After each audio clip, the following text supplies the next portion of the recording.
The બોલાવ group વિવિધલ કાર્યકારી સહકારી મંડળીની ચૂંટણીને લઈને પરિવર્તન પેનલે ખેડૂતો અને સભ્યોના હિતમાં 12 મુદ્દાનો વિકાસલક્ષી એજન્ડા જાહેર કર્યો છે।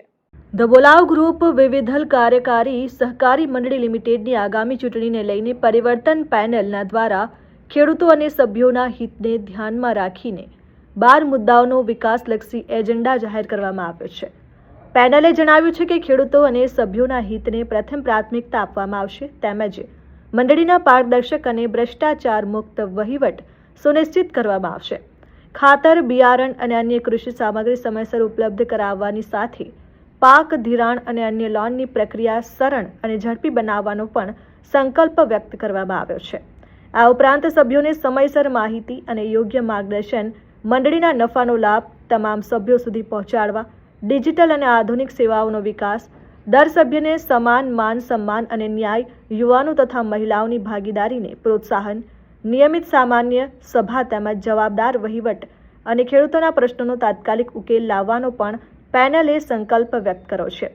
પરિવર્તન પેનલ તરફથી અજીતસિંહ મોહનસિંહ સોલંકી, કલ્પેશકુમાર સુરેન્દ્રસિંહ બોરસિયા અને હિતેશકુમાર રાજેન્દ્રસિંહ ભરથાણિયા ઉમેદવાર તરીકે ચૂંટણી મેદાનમાં છે। મંડળીની ચૂંટણી તારીખ 2 ઓગસ્ટ 2026ના રોજ સવારે 8 થી બપોરે 2 વાગ્યા સુધી પી.કે. દેસાઈ વિદ્યાલય કીમ ખાતે યોજાશે।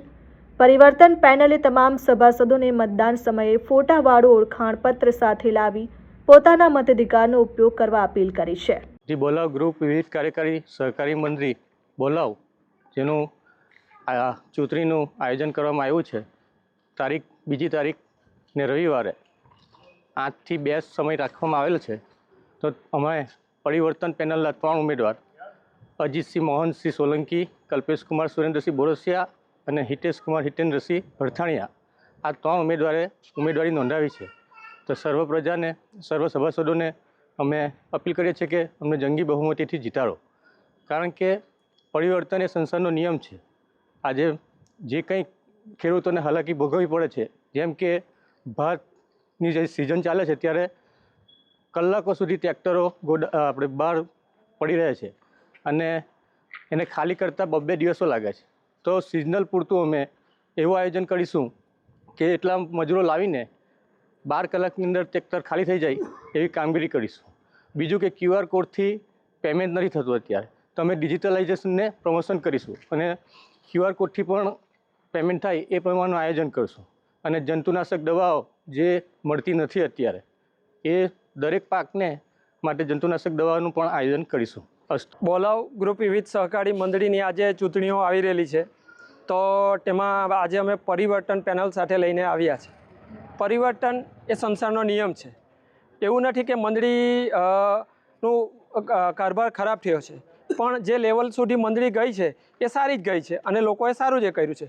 પણ હવે નવો યુગ આવ્યો છે, તો નવા લોકો આ મંડળીને એક લેવલ ઉપર લઈ જવા માગે છે। પરિવર્તન અલગ અલગ મુદ્દાઓ સાથે આવી છે કે જેમ કે ભાઈ QR કોડથી ખાતર મળવું જોઈએ, ખાતરનું ચૂકવણી જે છે તે તમારે કેશમાં નહીં થવી જોઈએ। ત્યાર પછી જે તમારું બાકી બિલ છે તેનું તમને SMS થી જાણ થાય કે જેથી કરીને તમને તમારી બાકી રમત આઉટસ્ટેન્ડિંગ અમાઉન્ટનો તમને ખ્યાલ આવે। ત્યાર પછી કે ભાઈ અલગ અલગ જેમ કે કેરી, અનાજ કરિયાણું વગેરે વગેરે ખાવું વગેરે વગેરે અલગ ઘણા એવા સભાસદોને લાભ મેળવવા માટે આપણે પ્રયત્ન કરીશું। ત્યારબાદ છે કે ભાઈ આપણે ડાંગરમાં આપણને જોઈએ છે કે ભાઈ ડાંગર જ્યારે ખાલી કરવા આવે છે ખેડૂત, ત્યારે ખેડૂતને બહાર ઊભું રહેવું પડે છે અને 2 દિવસ સુધી એ કરવું છે। તો ખેડૂતને બેસવા માટે પાણીની વ્યવસ્થા, બેસવા માટે જગ્યા, ત્યારબાદ કે અલગ અલગ ત્યારે અલગ કર્મચારીઓ સિઝનલ પૂરતા હાયર કરીને પણ એનો 12 કલાકમાં જેથી કરીને 12 કલાકમાં નિકાલ થાય એવી રીતના પ્રયત્ન કરીશું। ત્યાર પછી છે જંતુનાશક દવાઓ। તો જંતુનાશક દવાઓમાં બધું તો કોઈ મંડળી રાખી શકે એમ નથી, તો ત્યારે એના માટેનું એક નિરાકરણ એવું થાય કે આજુબાજુના જેટલા પણ એગ્રો છે તેની સાથે મંડળી લિંક કરશે અને મંડળી વચ્ચે રહેશે, જે ખેડૂતની જવાબદારી લેશે। એની એક ચિઠ્ઠીથી કોઈ પણ એગ્રોમાં આજુબાજુના એગ્રો જે છે તેની સાથે જે લિંક કરેલા એગ્રો છે તેની અંદરથી ખેડૂત સભાસદોને દવા જે તે સમયે અલગ અલગ કંપનીની બધી દવાઓ એગ્રો પરથી મળશે, પણ મંડળી વચ્ચે લિંક કરીને વચ્ચે એની જવાબદારી લેશે। તે સિવાય જે લોકોને જે વારસાઈ છે, આ છે તે છે, એ બધા જ પ્રશ્ન દરેકે દરેક નાનામાં નાનો ખેડૂત પણ આવીને તમને રજૂઆત કરી શકે એ માટે એક વોટ્સઅપ ગ્રુપ મંડળીનું રહેશે, જે તમારા માટે 24 કલાક હાજર રહેશે, જેની અંદર ખાલી ફક્ત તમારા સભાસદે એ મંડળીની અંદર રજીસ્ટ્રેશન કરાવવાનું છે. મંડળીની નવી કોઈ અપડેટ છે તે મંડળી તમને જણાવશે. ખાલી મંડળી તમને નહીં જણાવે, ત્યાર પછી તમારે પણ મંડળીને કંઈ કહેવું હોય તો ત્યારે તમે એને વોટ્સઅપ પર એની મંડળીને કોઈ પણ પ્રશ્ન પૂછી શકો છો. ખાતર સ્ટોક છે, શું ભાવ છે, ક્યારે મળશે, આ બધી જ વસ્તુ 24 કલાક ખેડૂતોની સાથે કનેક્ટેડ રહેવું જોઈએ. આ જ અમારે પરિવર્તન પેનલના આવા ઘણા મુદ્દાઓ છે. આ તો ફક્ત 2-4 મુદ્દાઓ છે, પણ આવા ઘણા મુદ્દાઓ ઉપર કામ કરી શકાય એવું છે. અને મંડળીને આગળ લઈ જવા માટે તમે અમને મત આપો અને નવું પરિવર્તન લાવો. તો તમને, જેમ કે આપણે જાણીએ છીએ કે કીપેડ ફોન વાપરતા હતા, કીપેડ ફોન ખરાબ નથી, પણ આજે ટચ ફોનની જરૂર છે. તો આપણે આજે ટચથી આજે પરિવર્તનને આપણે ટચ આપીએ. વિજય યાદવ, RN ન્યૂઝ, કીમ.